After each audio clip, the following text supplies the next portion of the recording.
Well, hello, folks out there in YouTube land. Got a big show lined up for you. Let's get right on into this one. All right, yeah, Auburn is adding 7 national titles to the resume, which brings Auburn to a total of 9 national titles as of today. 9 times? 9 times. Yeah, 9 times. Now, we're going to get all into that, but Butch Jones is so happy today. He's loving it. He's totally Butch Jones approved. This is Champions of Life, 5-star hearts. It's better than brick by brick. When you just manufacture 7 national titles and grab them for yourself, you don't do any better than that unless you got Butch. Also, Tennessee has flipped a 4-star from South Carolina. Yeah, it's not going over well down there in South Carolina land. But anyway, we got to get into this Auburn story because it's a bit crazy. Yeah, here it is. Auburn now claims 9 national titles, and they added some more conference titles to themselves too. You think that'd be enough? And their athletic director, John Cohen, offered his explanation. Says, for too long, Auburn has chosen a humble approach to our program's storied history, choosing to recognize only Associated Press national championships or basically legitimate national championships. I added that part. Starting this fall, we have made the decision to honor ourselves with a lot of accomplishments that are very questionable. I added that too. Our deserving student athletes, coaches, and teams, and their proud history, our visible national championship recognition now align with the well-established standard used by the NCAA official record book and our own self-delusion. Now, I've been very kind to Auburn over the last few years. As you know, I even had them as a dark horse 2 years ago to possibly make the playoff. But unfortunately, they made a bad choice at quarterback. He's a good kid, Peyton Thorne, but just all the wrong passes at the wrong time. And they kept him a second year as a starter, which made no sense. And so Hugh Freeze is now under the gun. And he'd better win this year because Auburn's coming off 3 losing seasons in a row. And you don't lose at Auburn 3 years. That's absurd. They've got a great blue chip ratio. That's why I had them as a dark horse. Their recruiting's been terrific. But you've got to have a good quarterback, and you've got to make some good decisions and catch a few breaks. They've had a lot of bad luck, too, honestly. But this is a self-inflicted wound right here. Now, what they're basically doing, they're going anywhere, wherever somebody named them a national champion, all the way back to 1910. Here's all these Billingsley, MOV, James House power rating, all this crap. Who? The Auburn Gazette. Anyway, they had a few in here that you could kind of see being reasonable. The 2004 one, where they went 13-0, they didn't win the national title because they got creaked by USC and Oklahoma were also undefeated. And that's because we didn't have a true national championship playoff. This is one of the things that led to the pressure. I don't understand why we have not had a true playoff until recently, but that's the way football was. It was whatever somebody decided a national championship was. You got to win it on the field. That's the great thing about the playoff. You hear anybody complaining about Ohio State winning last year? No. They beat 4 great teams and won. Nobody's saying, oh, they didn't earn it. Now, Michigan's a little different story. We've got plenty of reasons to question theirs. But at least they did win it on the field, even though they cheated their butts off to get there. The sign stealer guy. Sorry, Michigan. I don't respect how you got there. Get over it. They're also going back and giving themselves a bunch of conference championships, which is whatever. And at first, I figured this was a joke. It's like, who in the crap would add 7 national championships to their team? That's crazy. It's real. A live look at Jordan-Hare Stadium there, the home of the Auburn Tigers. Today, the university announced it is now claiming 9 national titles after adding 7 to its previous 2, one in 1957 and in 2010. CBS 42's Maddie McQueen spoke with Alabama and Auburn fans about this decision. The rivalry between Auburn and Alabama has always been intense, but after Auburn's newly claimed national titles, that rivalry is heating up even more. Joins what Alabama's done for years and claimed some mythical national championship. So to me, that part of the rivalry is finally put to bed. So if you're an Alabama fan today, I think you celebrate a little bit with your Auburn friends on these national championships. But celebrating is not what many Alabama fans are doing. That's as crazy and delusional as, I mean, you know, we can play fairy tale, but it's never going to happen. Yeah, it's real, and it's all over the interwebs. Man, everybody's talking about it. And I've got an Auburn buddy who I played golf with the other day, and he had kind of mentioned something about it. I hadn't really seen it, and I sent him a GIF of what was going to happen today when I went into my studio. Oh, yeah. Oh, I couldn't wait. Because, I mean, what am I supposed to not notice this? You got to be kidding me. What are you doing, Auburn? You just get to add national championships all you want? Another one. Another one. Another one. Absolutely not. You don't get to do that. Not without getting a ton of mockery, which, believe me, it's everywhere. Everybody's just going nuts over it. And I will not be mocked! The insolence and bold effrontery! And I can go ahead and tell you, folks, if you don't think that SEC Shorts is going to grab a hold of this thing, I mean, you're just begging for it. And really, it's fine because they're normally making fun of Tennessee anyway. They just got us over what the crap, I can't even remember what it was, but they're always ripping Tennessee. So, Auburn, it's your turn now. SEC Shorts is on their way. Anyway, you hang all the banners that you want. I can go ahead and tell you, you've won 2 national titles. Now, you can argue you should have been playing for one when you were undefeated that season, but that's because we had that stupid BCS thing. Look, you've won 2. Okay. If you want to tell yourself you won 9, that's up to you. We recognize 2 in the real world. Auburn, man, what are you doing? And I was able to track down Hugh Freeze, and I was going to ask him about the 9 national titles that they now have, but he was busy recruiting, as always, and so I wasn't able to talk to him. He's got a beautiful backswing. Dad, oh, he got all of that one. He's got to be pleased with that. The crowd is just on its feet here. He's a Cinderella boy. But anyway, I'm sure when he's done recruiting, I'll be able to have an interview with him. All right, now let's get into the second story today, and that is the Tennessee Vols flipping a 4-star from 1 South Carolina. Oh, this is going to get damn ugly right here. This is a story by everybody's friend Austin Price. It says Kamari Blair is excited to flip from South Carolina to Tennessee, and I think he had just picked South Carolina. Less than a month since Clarkson, he's from Tennessee, he had chosen South Carolina over Tennessee and Ole Miss. He reversed course.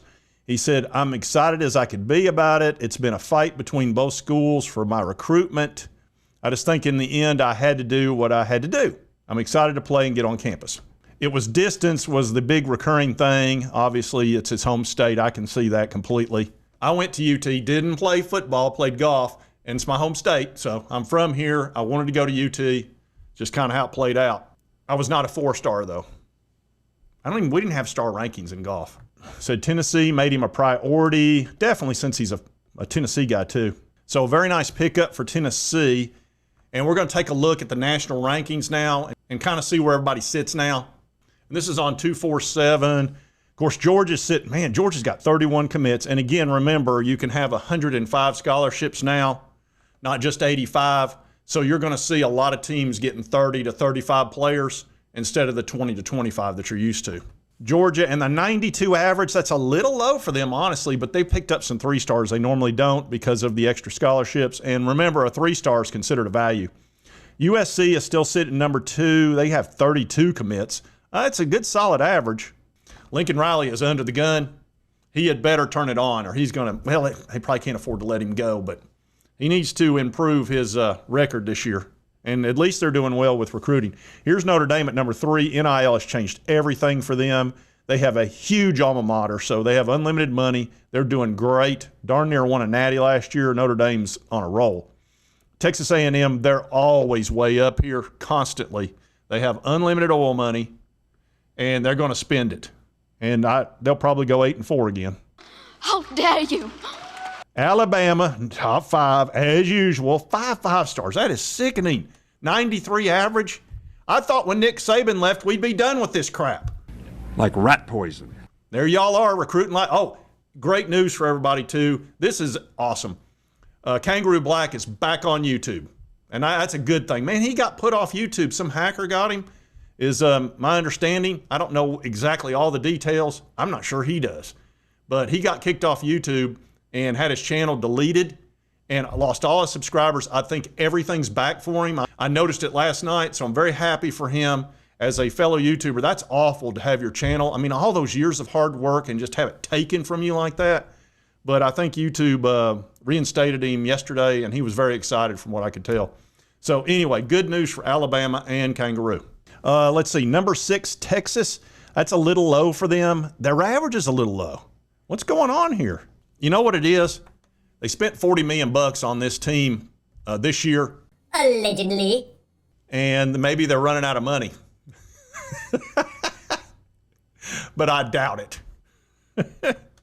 Oregon, they got Nike money. Oh my, look at this average, folks. 94. That is disgusting. LSU, 93.48. Brian Kelly, he's doing well down there. You better win. You better beat Clemson. Ohio State number, that's terrible for them. I mean, it's still a really good average, 92, but they better turn it on. What's going on there? They're just coming off that natty. It doesn't make any sense. I mean, most teams would love to be number 9. Michigan coming off their big cheating scandal and their national championship. It's got to be America's team. They got the little slap on the wrist, even though there was 6 level 1 violations, aggravated. It was like the worst cheating scandal we've seen in a generation. And all they got to do is come up with like $35 million. That's nothing for them. Be lucky, Michigan, you didn't do this 5-10 years ago. You'd have been toast. And here's the other thing, Connor. You didn't even have to destroy the evidence. You didn't have to destroy the hard drives and throw them in the pond like you said. You don't have to do any of that. You could have just handed it to them and say, you can't do anything to us anyway, which would have been hilarious had he done that. But he didn't. Do it in the pond. All right, here's number 11, Tennessee. We live between 10 and 14. We had gotten as high as 9 after picking up a couple of top 100 guys, a couple of 5 stars, 91. I told you we live at 91. That's just where we live. Miami is sitting at 91 as well. That's where they live. They have the worst fan support I've ever seen. I can't get over that game last year I watched with Miami and Duke. It was a big game. Miami's undefeated, like 7-0, 8-0, and literally half the stadium was empty. And it was a huge game. It was to basically solidify themselves on the top of the ACC against a quality Duke team. Anyway, they've got donors down there that don't care. Florida, 19 commits. That's a very nice average, 91.8. Billy Napier, you're doing all right. 8-5 last year surprised me. I thought you were toast. All right, Florida State always around 90, 91. They're fine. Clemson, same thing. They live around 91. Penn State, they usually live around 90. And North Carolina's got 36 commits. Not a very good average, though. Bill Belichick. Sorry, I just thought it'd be nice if people knew we were a couple. And let's see, all the way down here, Washington, BYU, SMU. Here's UCLA. That's good for them. 88, 4 stars, 19 3 stars. That's about right. South Carolina, they got demoted just a little bit, lost a 4-star, but they're still at 91. That's a good average for them. Good average for anybody, really. And then on Oklahoma's having a tough time. I don't understand that. They're normally Mr. Blue Chip. Arkansas, that ain't so good. Indiana, Baylor, there's Ole Miss, transfer portal king. Louisville, Stanford, Rutgers, let's see, Cal. We're getting into the load more situation. There's Mississippi State, not a single 4-star. How's that happen? Here's Vandy, where they live. I guess they're going to be taking over Tennessee with their 17 3-stars. I want to beat Tennessee, and I need everyone to be on the same page. We can beat Tennessee, live in Saturday. We're not leaving that stadium on Saturday without a win. They think they're going to destroy us. Every single one of them dudes, we're going to win this game at all costs. Here's Duke. Oh, here it is, folks. If you haven't seen your team yet, I got to hit the dreaded load more. You never want your team to be passed. Oh, there's Auburn. Hey, they've moved up to 54th. 89.4 average. That's better than they were. He must have run into some recruits out there on the golf course. Here's Kentucky. Oh, poor little Kentucky. 2 4-stars, 13 3-stars. Yep. You'll be great in basketball, though. It's a basketball school. This program wasn't born on third base. I stay in my lane. And on down the path, let's see. Surely there's no more SEC teams below this. Let's see. There's Nebraska. Nebraska used to be a powerhouse. Colorado, I cut all the slack in the world to Colorado and Deion Sanders, given what he's gone through. My God. Oh, no, there's Missouri. 82nd. That makes no sense. Eli, what are you doing? You ain't standing on business, buddy. We're staying on business, Josh. And so on and so forth, on down the line. Okay. All right, folks, did want to bring you that great news about Auburn. They found 7 national titles in the closet and are bringing them out, knocking the dust off of them. They're actually going to put up banners for this all over their stadiums and crap. You cannot make this up. It's so dumb. It's so dumb, it's brilliant. No! It's just dumb. I mean, it's okay on a coffee cup to have #1 dad of the year or something. That's fine. But you don't make a banner out of it and put it on your stadium. Anyway, thought it'd be fun to cover this. I mean, you can't make this stuff up anymore. They need to quit worrying about finding national titles and go find some recruits. Auburn. Anyway, if you like this content, be sure to hit that like button. Lets me know to continue to cover all these big college sports stories. If you've not subscribed, boom, boom, boom, hit that button right there. It won't cost you a dime. Help you get my videos. And right over here is the most recent video YouTube thinks you'll enjoy. And we'll see you next time on Sports Talk J. CB, I told you I was going to cover Auburn today. Didn't want to do it, felt I owed it to them.